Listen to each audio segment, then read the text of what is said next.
Olá a todos e todas.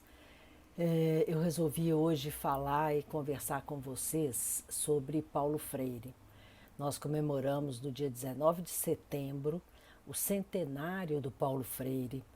Muitos artigos, muitos debates, muitas lives sobre esse grande, talvez o maior educador brasileiro, reconhecido no mundo inteiro, e que aqui no Brasil há uma má interpretação das ideias do Paulo Freire. E eu penso que a gente devia refletir, porque nenhum educador ou educadora do Brasil pode desconhecer Paulo Freire. Você pode falar que você não gosta, que você não concorda, que você prefere outra linha, outra concepção, mas você tem que conhecer, tem que ler. E eu estou preparando uma live que vai ser uma fala comentada, né, de um dos livros mais importantes do Paulo Freire, que é esse aqui, Pedagogia da Autonomia.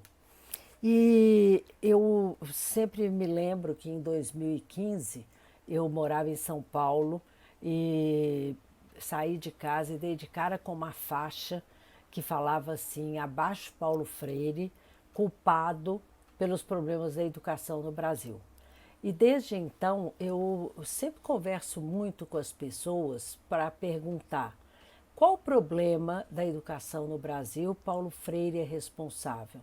Em vez da gente pensar só, que bobagem, isso não tem nada a ver, a gente tem que tentar entender o que essas pessoas dizem.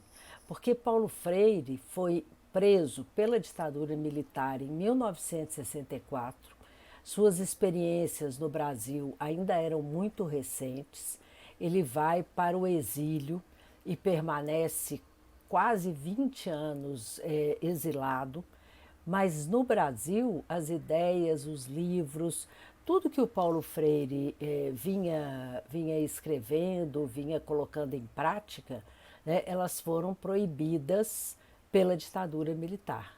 Então, eu às vezes, quando leio umas faixas dessas, eu penso que, como ele é desconhecido, como poucas pessoas, mesmo no curso de pedagogia, leram pouco sobre as ideias, os livros, né, o pensamento do Paulo Freire, assim como a gente leu muito pouco, né, sobre Anísio Teixeira, Darcy Ribeiro, que são grandes educadores brasileiros também.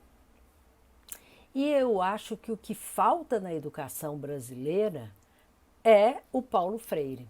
Por quê? Porque se a gente tivesse realmente uma educação freiriana, nós não teríamos milhões de crianças e jovens fora da escola. Nós não teríamos o fracasso escolar. Nós teríamos necessariamente uma escola democrática e uma escola que respeita os saberes de todos e trabalha com estes saberes para ganhar novos significados e novos aprendizados. Quando a gente fala de educação integral, né, a gente vai ler Paulo Freire e a gente está falando das ideias do Paulo Freire, de reconhecer o território onde a escola está, de conhecer a comunidade que habita aquele território e de pensar projetos pedagógicos que respeitem os saberes da comunidade. E isso tudo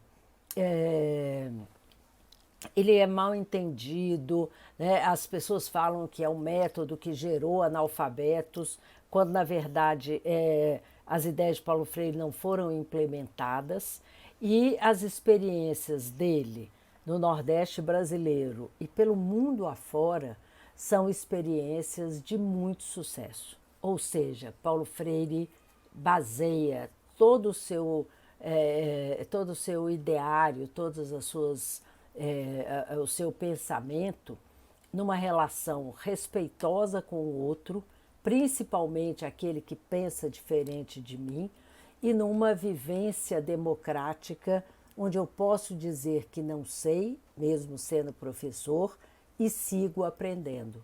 Então, esse livro né? Ele está inclusive disponível na internet.